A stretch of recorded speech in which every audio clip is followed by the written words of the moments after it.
Welcome back, everybody, on a rainy start to a Wednesday morning here.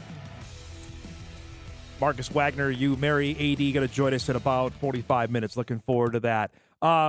We are in the midst here of getting ready for football season, obviously, with fall camps opening up and getting ready to rock and roll. But also it's time for not far away from basketball, professional basketball, certainly. And a couple of guys that we have known over the last 6, 7, 8 years. Gosh, I'm old. Getting ready for another year of pro basketball. And again, we talked plenty on the Bison football players that are playing in the NFL.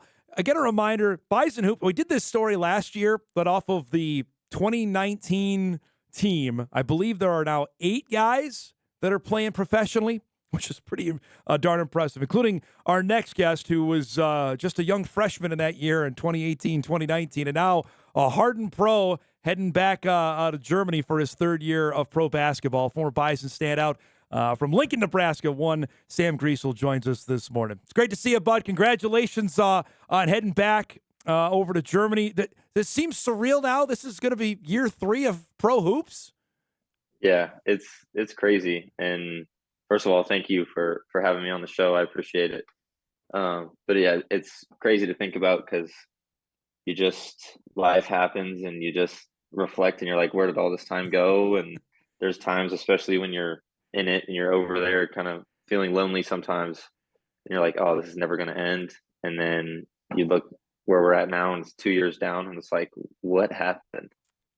I talked with Rocky Cruiser about this last year when he came on, that off that team, your freshman year at NDSU, there are 9 guys playing professionally. Just what goes through your head when I say that?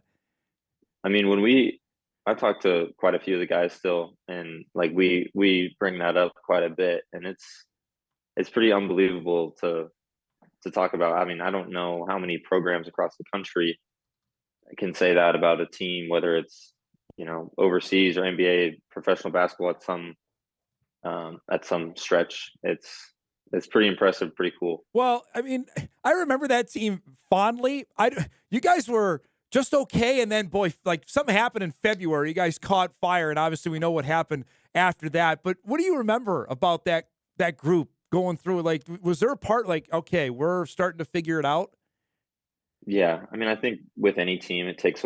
We were a pretty new and fresh team. Like we didn't know a lot of each other, and obviously it was my first year playing college basketball. It takes time to kind of mesh with each other and understand roles and everything. Like you said, I mean, something in February just clicked, and then the next year, I mean, we basically returned the whole roster, and I still think that was the best team of the 4 years at NDSU. And I mean, now granted, the next 2 years weren't too bad as well, but it is. I mean, we played with some pretty special players, so it's a fun thing to reflect on. So we were just at the Pentagon on Monday for Missouri Valley Football Conference Media Day, and immediately I was talking. Mike McFeely and I were talking. We pointed right over there is where Sam Griesel got fouled at the end of the game, and they didn't call it against Oral Roberts. Yeah. You think back of those 2 games, that 21 and 22, when you play in the Summit League Championship game. Do you remember those more than the wins? The losses stand out more than the wins? Yeah. I mean, that the first win against Omaha in my freshman year to go to the tournament, I mean, is just embedded in my brain. Like that was a dream come true and something that honestly didn't look too realistic until the very end of the year when we started to gel together. So that moment was really, really special. But yeah, my junior and senior year definitely still make me a little bit angry sometimes thinking about just how those played out. But that's life, that's sports. You can't win them all. But definitely cherish the ones that we did win for sure. So let's talk professionally here. That you obviously have been. I remember interviewing you when you had a chance to play for the German national team during your time here in Fargo. What was were the seeds planted there, Sam, about a potential pro career in Germany? Yeah, honestly, for the most part, that was really big for. I mean, just a life experience, but also career-wise, just to get my name over there and start the connections and you start to realize how small the basketball world is very fast. And so I still talk to some of the guys that I played with, and I'm going to play with one of the guys in Berlin that I played with on that team. And yeah, it was a really cool experience, but definitely helped me just kind of get my name in Germany and in Europe in general, and helped me with signing with an agency and then eventually, turning pro and everything. So I have to ask. So, for those that don't follow German basketball, we know the NBA, we know college basketball. Give us going over there. Is there any comparison? What is professional basketball like in Europe? um, as far as the basketball side of things, I think it's not very similar to the NBA. If I'm being honest, it's much more like team oriented. So I would say probably more like college in that sense. And the NBA is so much isolation based. Um, and the European game is just much more, I guess, kind of just up and down, team based. Like I said, trying to get everyone involved, not necessarily just two guys that are going to go score 30 every game.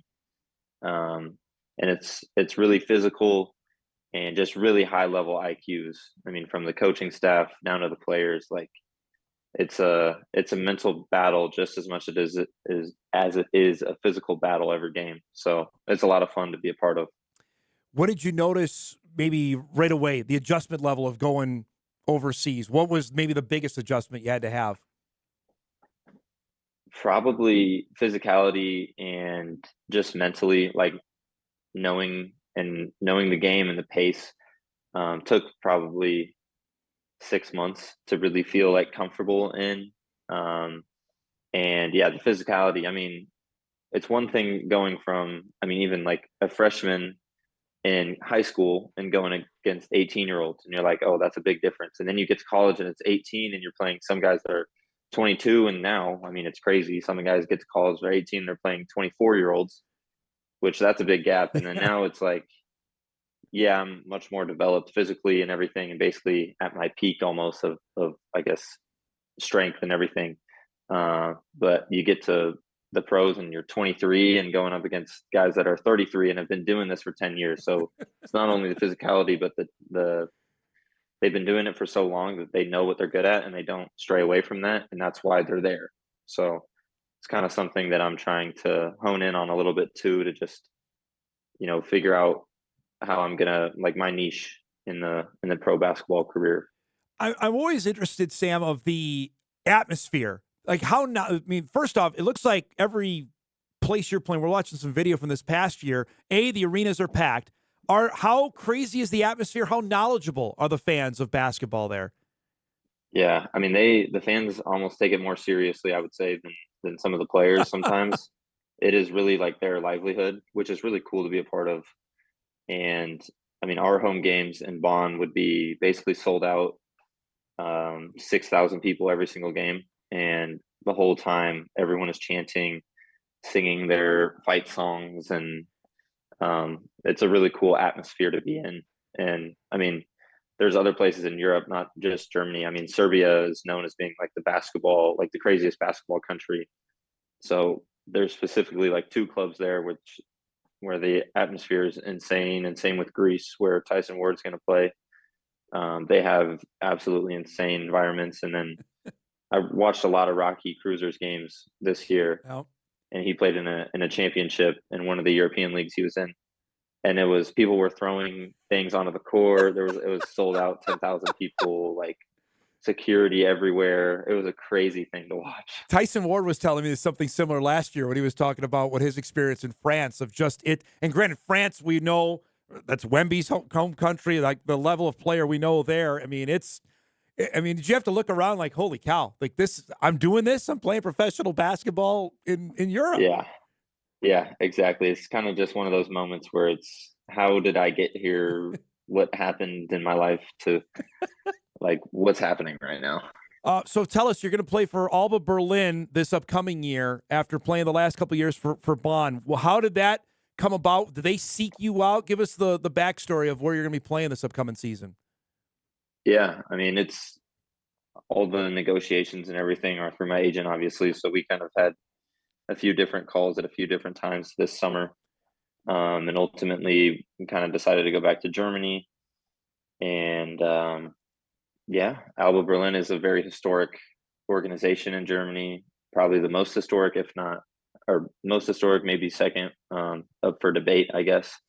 But a lot of history there, and not only in the club, but the city, obviously, which I'm super excited about to experience the culture, because it's probably my favorite city in Germany that I've visited. So I'm excited to live there. I'll be a big city guy, I guess, for a few years here at least. But yeah, super excited to be a part of the organization, and yeah, I think we're gonna do some pretty cool things. So Have you had a chance? Do you know any of the guys yet? Is that something that doesn't happen until you get over there? yeah, I've played with two Okay. and had a few conversations with other guys, but I played with a guy named Justin Bean that played at Utah State, and then we played on the Celtics summer league together, and then another guy that was on the U20 German national team with me. We've kind of kept in touch over the years, so I know them, super good guys, and they have Berlin has a really good culture within the organization. So I think I'll fit in well there and get along with a lot of the guys. So Couple last things for Sam, and we appreciate his time this morning. So Summer League just wrapped up. Grant Nelson was there. You played in it. For people that watched it and like, well, why isn't this guy playing more? Can you give us your experience? Like, this is total discrepant. Like, the coaches dictate this, right? Like, do you have any yeah. idea like how much you're going to play going into a game? Give us your Summer League experience. I mean, I think it varies from organization to organization on whether they're very straightforward about how much time you're going to play, Yeah. or if it's kind of up in the air. Um, but I mean, summer league is really the time for however many 4 to 6 guys that are actually signed with the NBA organization at the time. It's kind of their time to shine, so they're going to get the bulk of the minutes. Yeah. Um, and for the rest of the guys, it's kind of like you might get 15 to 21 game, or you might get 8 to 12, or you might not even play. Like, it's just kind of up in the air, which the summer league was a really cool experience. And I mean, I never thought that I was going to have a chance to do that. And I'm super grateful that I was, but it is a long time to be in Vegas. I'm not a big Vegas guy, especially in the summer. It's just so hot. Oh, gross. But yeah, I mean, it's a cool experience. It's yeah, it's fun to be a part of an NBA organization, and yeah, I was really happy that Grant got to experience that, and love seeing some of the dunks that he had. Typical Grant Nelson doing that, what he did last week in Vegas. I have one last question. Email came in to ask Sam if the acting career is next when basketball is done. Are you going to dip your toes back to Hollywood whenever hoops is done? I'm definitely open to it. I'm focused on basketball right now. If there were opportunities in my future to take that route, I would definitely be open to it. It was so much fun. Something completely random and just something I got really lucky with. But maybe, I opened the door enough to have a chance at something in the future. We'll see. But I'm definitely open to it. Did you get some good feedback on it?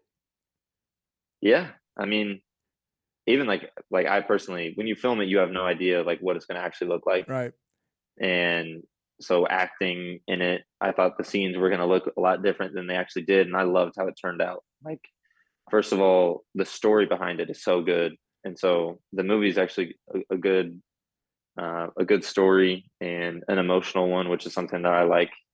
So it was a cool thing to be a part of that project. That's such a neat deal. It's great to see you, bud. Congratulations on the new deal in Berlin. Thanks so much for doing this. Be well, and have a great year coming up, okay? Thank you so much. We'll talk to you next summer, huh? That sounds like a plan, bud. Thanks again for the time. Perfect. There he We'll do it. goes. Sam Thank you. Griesel, former Bison standout. Resball, by the way, is the movie that he was in. You can check that out as well. He'll be playing for Alba Berlin for this upcoming year. That's in the Bundesliga. That's the top league. People know that in soccer, but that's also in basketball. That's the top league. And again, I was just looking when we were visiting with Sam of the 2019 Bison men's basketball roster. That was the team that lost to Duke in the NCAA tournament. Vinny Shaheed is playing professionally. Jackson Notek is playing professionally. Tyron Eady, Sam Griesel, Jarius Cook, Dangu, who lived in Fargo for a bit, Tyson Ward, and Rocky Cruiser. That's the lineup. That's the guys that are playing professionally. You know, when we make rightfully so about football, that's testament to what Dave Richmond has done. That, yeah, some guys leave. That happens now. But they get developed here. That goes back to a conversation we were having yesterday with Hudson Dinger when he was talking about committing. That you go here, get developed, you go play professionally. You don't necessarily have to leave. I think we've seen that also proved out with football. That's a heck of a roster that they had in that 2019 team. All right, we're way overdue for a break. We'll get caught up here, wrap up our first hour. Marcus Wagner will join us coming up in about 20 minutes. Chat what's going on with U Mary's scholarship program there. Hot Mike rolls on. Back after this.